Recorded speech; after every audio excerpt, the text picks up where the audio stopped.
Iya, pemirsa masih bersama kami di Newsroom dan masih membahas terkait hasil istimewa ulama dan juga sikap istana. Saya ke Pak Edi. Pak, ini ada beberapa media atau statement yang menyebutkan bahwa istimewa ulama yang keempat ini adalah reaksi dari adanya pertemuan yang dibangun oleh Pak Jokowi dan juga Pak Prabowo beberapa waktu lalu. Seperti apa, Pak? Ya, terima kasih. Ini penting benar pertanyaan ini. Yang perlu saya kasih tahu buat pemirsa semua adalah bahwa istimewa ulama keempat ini diputuskan penyelenggaraannya pada rapat GNPF tanggal 11, hari Kamis 11 Juli.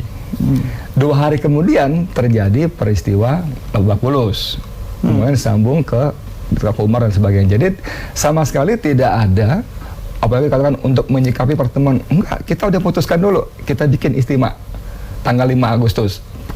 Rapatnya itu terjadi tanggal 11 Agustus. Jadi kita juga yang kumpul nggak tahu ada penerawangan 2 hari kemudian mau jadi apa, ada apa nggak tahu. Jadi itu yang penting pertama. Yang kedua, bahwa istimewa ini tidak sama dengan 1, 2, 3 sebelumnya, sama sekali tidak ada kaitannya dengan konsultasi. Jadi latar belakangnya sebenarnya? Jadi kita di GNPF, di PA 212, di EPI itu sudah beranggapan bahwa konsultasi pre-pilpres selesai ketika MK membacakan kemenangan Jokowi atas Prabowo. Nggak ada hubungan lagi, apalagi secara khusus diselenggarakan untuk menyikapi, nggak ada. Baik, kalau Pak Maman sendiri melihatnya seperti apa nih Pak? Dengan adanya statement-statement bahwa yang tadi sebelum diperjelas oleh Pak Edi begitu Pak? Iya, saya tentu tetap menginginkan ada suasana demokratis, siapapun boleh ngomong. Tetapi tentu dengan koridor yang santun, tidak melukai orang lain, termasuk juga melakukan lobby-lobby yang secara koridor konstitusional ya, melalui parlemen, datang kementerian, termasuk juga menggunakan media. Ini yang penting. Nah, jangan sampai ada orang yang punya pendapat yang berbeda lalu membuat stigma seolah-olah pendapat yang lain itu salah. Kita tetap menghargai kebinekaan dalam kita berpendapat, dalam kita berperilaku, karena Indonesia ini ada anugerah Allah SWT yang diciptakan bersuku-suku, berbangsa, bersuku adat dan juga agama yang berbeda pada konteks lita'arofu. Itu saling menghormati, saling menghargai, saling mencintai.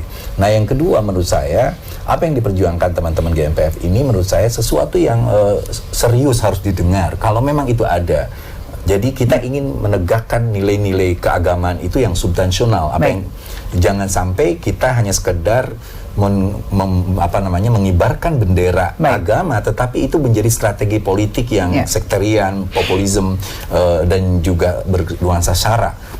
Politik harus dibangun atas dasar kecerdasan kita, transparansi, dan juga menghargai orang lain yang berbeda. Baik, saya ke Pak Edi. Pak Edi, banyak publik ataupun masyarakat yang masih ambigu dengan statement atau dengan sebutan Pancasila yang bersyariah atau NKRI bersyariah. Itu seperti apa sih NKRI bersyariah yang berdasarkan dengan Pancasila? Iya.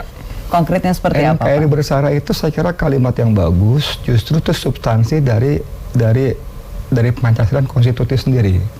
Bahwa NKRI yang bersyariah dengan Pancasila. Ketika saya sebagai orang Islam, saya sholat, saya berarti melaksanakan sila pertama ketuhanan. Saya berarti menikmati pasal 28 kalau nggak salah tentang kemerdekaan untuk melaksanakan agama dan ajarannya. Dijamin oleh negara itu. 29 ya, 29. Nah itu bagaimana kita justru dilindungi. Cuman kita memang seperti Kang Maman tadi katakan bahwa kita ingin menegaskan kembali bahwa syariah itu bukan sesuatu yang monster, yang menakutkan, tapi justru sejalan dengan Pancasila dan Undang-Undang Dasar. Bagaimana dengan di luar umat yang beragama pribadi yang lain begitu? Silakan, ada di pasal 29, setiap warga negara dijamin kebebasan untuk melaksanakan ibadah agamanya masing-masing, silakan dijamin. Kita nggak bakal ganggu. Bahkan misalnya kayak kalau kita kembali ke zaman khilafah dulu, zaman Rasulullah para sahabat, itu orang-orang Yahudi Nasrani dihormati. Agamanya, hartanya, jiwanya dimuliakan, dilindungi. Baik. Bagaimana dengan aspek sosial dan juga hukumnya dari syariah itu sendiri, Pak? Ya gini, kalau sebetulnya lagi-lagi saya ingin mengatakan tadi, saya setuju kayak Maman tadi katakan bahwa jangan sampai kita punya pendapat yang kita anggap benar, lalu kita menstigma pendapat orang lain sebagai salah. Tidak benar. Nah itu saya sependapat banget. Tapi sayang sekali dalam prakteknya yang punya punya potensi, punya wewenang, punya kesempatan untuk menstigma orang lain, pihak lain adalah justru penguasa. Baik. Justru penguasa. Kita rakyat bisa apa sih? Nggak bisa apa-apa. Nah, kembali ke soal tadi. Kalau soal tadi soal penerapan apa tadi hukum segala dan macam, juga sosial. kan sudah ada di Indonesia itu sudah ada pengadilan agama. Walaupun masih terbatas cakupannya. Kalau orang Islam mau nikah, talak, rujuk segala macam, ada pengadilan agama. Orang Islam meninggal, bagi-bagi warisan, mau ke pengadilan agama ada. Kan sudah diakui, itu kan aspek hukum. Jadi jangan sampai syariat itu dianggap sebagai monster, menyeramkan, sebagai tidak. Nah, yang sekarang ada pendapat seperti itu adalah buah dari stigmatisasi yang dilakukan oleh penguasa justru. Baik, kalau pengalaman sendiri gimana nih melihat? Ya, saya rasa teman-teman di GNPF ini harus banyak ijtima lagi ya, kalau saya mendorong. Tapi nanti fatwanya tentang haram hukumnya korupsi, bagaimana cara menentukan korupsi, haram hukumnya membuang sampah sembarangan, bagaimana penanggulangan sampah plastik, menjelang Idul Adha jangan sampai ada plastik yang yang dipakai. Jadi saya ingin mendengar fatwa-fatwa yang lebih menguntungkan untuk alam, lingkungan, untuk bumi, fatwa-fatwa yang lebih bermanfaat bagi seluruh umat manusia. Karena sungguhnya problem kita hari ini, problem umat yang beragama adalah musuh kita bukan orang yang berbeda agama dengan kita. Musuh kita adalah kemiskinan, kebodohan, illegal logging, korupsi, pencemaran lingkungan, perubahan iklim yang dasar dan sebagainya. Jadi nanti saya ingin dengar dari Pak Ustadz Edi dan kawan-kawan, ada ijtima kelima lah misalnya, tentang hukumnya orang yang belanja bawa plastik kemana-mana, itu bagaimana? Hukumnya orang yang menebarkan hoax dan fitnah di medsos, dan lain sebagainya. Sehingga itu akan sangat menunjukkan Islam yang rahmatan lil alamin, Islam yang betul-betul ramah terhadap lingkungan, ramah terhadap orang lain yang berbeda, ramah kepada bangsa dan negara ini. Oke. Pak, saya ke Pak Edi ini terakhir untuk closing statement terkait pembicaraan kita hari ini.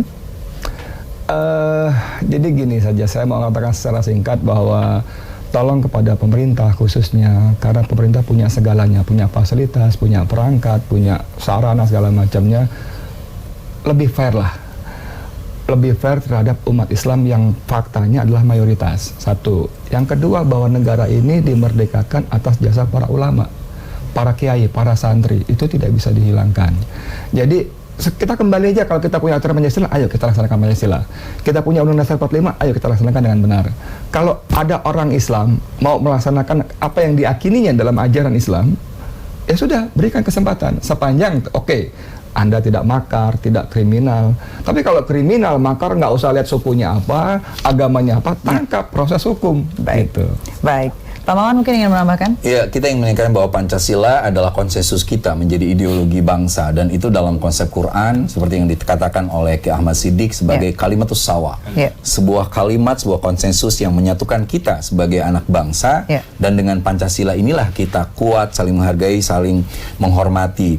Tetapi poin yang penting yang dijadikan stressing bagi teman-teman di GNPF adalah mari kita amalkan Pancasila ini secara konsekuen sesuai dengan keyakinan agama kita, karena masih banyak orang yang masih jauh dari nilai-nilai Pancasila. Baik, Pak Maman, terima kasih atas waktunya bergabung bersama kami. Pak Edi juga terima kasih atas waktunya bergabung bersama kami, dan pemirsa, sejumlah informasi menarik lainnya akan kami hadirkan, diantaranya dango, sate khas Jepang yang terbuat dari tepung beras. Dan jangan kemana-mana pemirsa, tetaplah bersama kami di Newsroom.